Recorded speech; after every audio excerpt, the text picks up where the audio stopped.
আবারও একটা নতুন ব্লগ ভিডিও নিয়ে চলে আসছি তোমাদের মাঝে। দেখো কোথায় যাই আজকে। বন্ধুকে নিয়ে বেরিয়েছে, এই দেখো। দেখো গাড়ি চালাচ্ছে আর আমি পিছনে বসে আছি।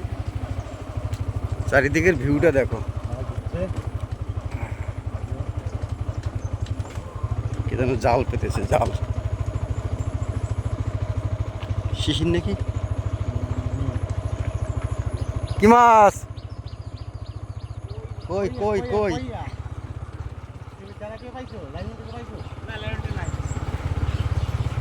এইটুকু জলের ভিতরে কই মাছ ধরছে বন্ধুরা। মাছ হয়েছে, এবার মাঠে মাছ হয়েছে।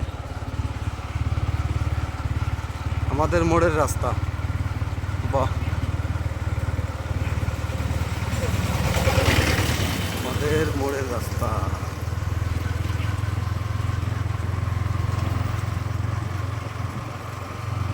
এই বাগানটার কলা ভালো হয়েছে বুঝলি, মারামল ঠিক আছে, ভালো কলা হয়েছে।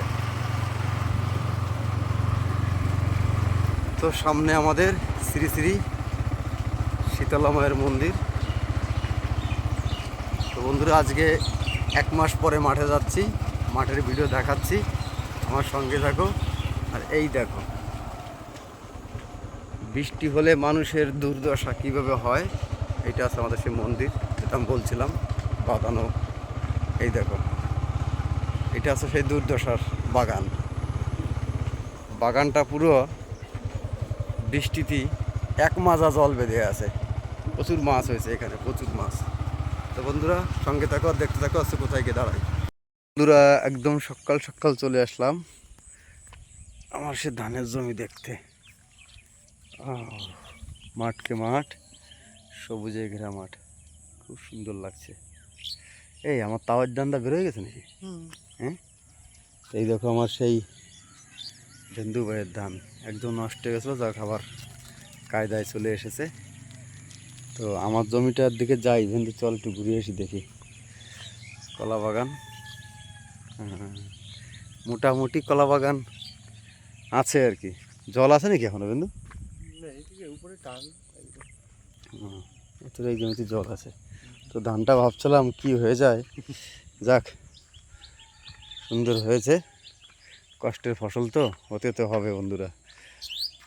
ভালোবাসা দিয়ে পাশে থেকে দেখো। আজকে আমাদের 5 নম্বর ডিপটিকল মাঠে এসেছি। সকাল সকালের ভিউটা দেখো বন্ধুরা, আর চারিদিকে একদম সবুজে ঘেরা, চারিদিকে সবুজে ঘেরা। কিন্তু আমার ধান সাদা সাদা হয়ে গেছে কেন এরকম?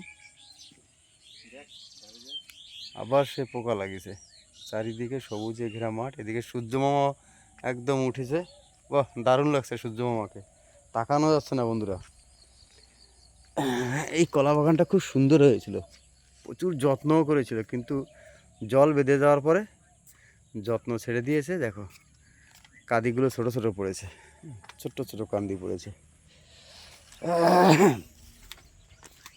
বাহ, বহুত পাখি তো মাঠে। আর নিশির পাততলা নিশির, শীতকাল চলে এসছে, গরমে আর ভুগতে হবে না, তাই না বন্ধু? কিন্তু আমার ধান সাদা সাদা হয়ে গেছে কারণে তো দামানি ধান দেওয়া যাচ্ছে, মন তো খারাপ হয়ে যাচ্ছে মানে বন্ধুরা। এই যে আমার ধান, কিন্তু আমার ধান দামাই গেছে। কেন দামাই গেল? এত দামালো কেন?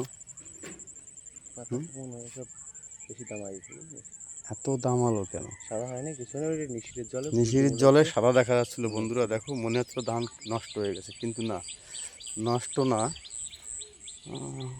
ধানটা অতিরিক্ত সাদা সেঁচে গেছে। কেন সাঁতলে অত?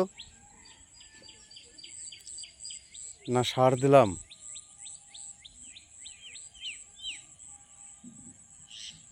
তাই না বন্ধু? অতিরিক্ত দাম হয়ে গেছে ধানটা। আমি সার তো দিইনি তো, এই ধানের সার আমি জন্য তো কম দিচ্ছি। আমি তো সারই দিইনি রে পাগল। হ্যাঁ, সেই পোকা কাটা কিন্তু ঠিক হয়ে গেছে। আমার একটুখানি জমি বন্ধুরা, 10 কাঠা জমিতে সেই সার দিছি। আর 1 মাস পর আমি জমিতে এসেছি, ধান তো সে বিরাট চাষা দিয়েছে। জল রয়েছে অবশ্য। এইটা হচ্ছে আমার জমি। কোনটা পাতাল মারছে? এইটা হ্যাঁ কাজ হয়েছে, আরেক পোস্ট মারতে হবে কিন্তু, হ্যাঁ এইটা পচা তেল দিছে জমিটাকে পরিষ্কার রাখার জন্য। আরেকবার পচা মার, আর তুই নর্মাল পচারটা মারি দেবার, তাহলে কি হবে এই সবুজটা পুরো নষ্ট হয়ে যাবে। আবার এবার পোড়া তেল দেবো না না না না না। ভালো বলে কাজ হয় দিলীপদা বলছিল। তো বন্ধুরা আমি দেখছি ওই ধানটা মনে হয় বেরিয়ে গেছে, আমি দেখছি, যাচ্ছি, সঙ্গে থাকো।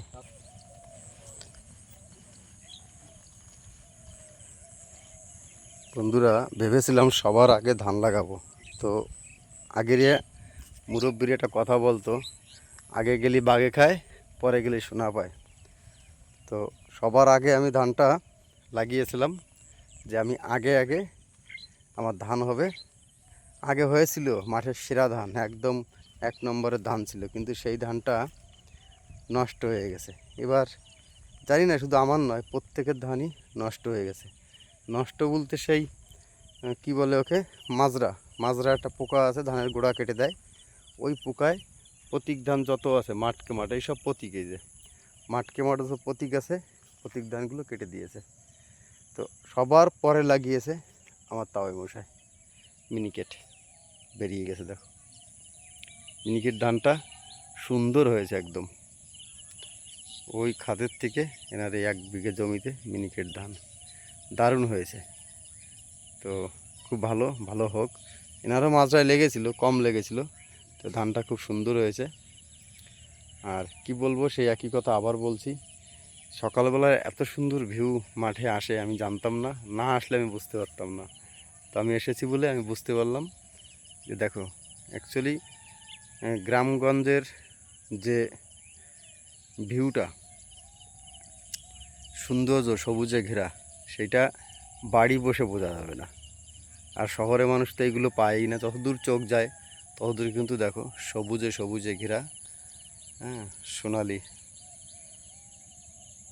গ্রামপল্লীর মাঠ, যতদূর চোখ যায় শুধু সবুজে সবুজে ঘেরা। তো বন্ধুরা ভালো থেকো, সুস্থ থেকো। আর আমি সবসময় একটা কথা বলি, আমার ভিডিও তোমাদের কেমন লাগে, আমার ভিডিও তোমাদের কেমন লাগে একটু জানিও। যদি ভালো লাগে, দেখো তোমাদের যদি ভালো লাগে ভিডিও, তাহলে আমারও ভিডিও করতে এবং ভিডিও বানাতে আমারও মন চায় এবং আমারও ভালো লাগে। তো বন্ধুরা ভালো থেকো, সুস্থ থেকো। রৌদ্রের বিরাট তাপ, আর এইভাবে ভালোবাসা দিয়ে আমার পাশে থেকো। তোমাদের ভালোবাসা পেলে আমার মন আনন্দিত হবে এবং আরও ভিডিও বানাতে ভালো লাগবে। তো ভালো থেকো, সুস্থ থেকো, আর নেক্সট ভিডিও দেখার অনুরোধ এবং আমন্ত্রণ রইল। সূর্যটা বিরাট উঠেছে, বিরাট, তাকানো যাচ্ছে না এই দিকটায়।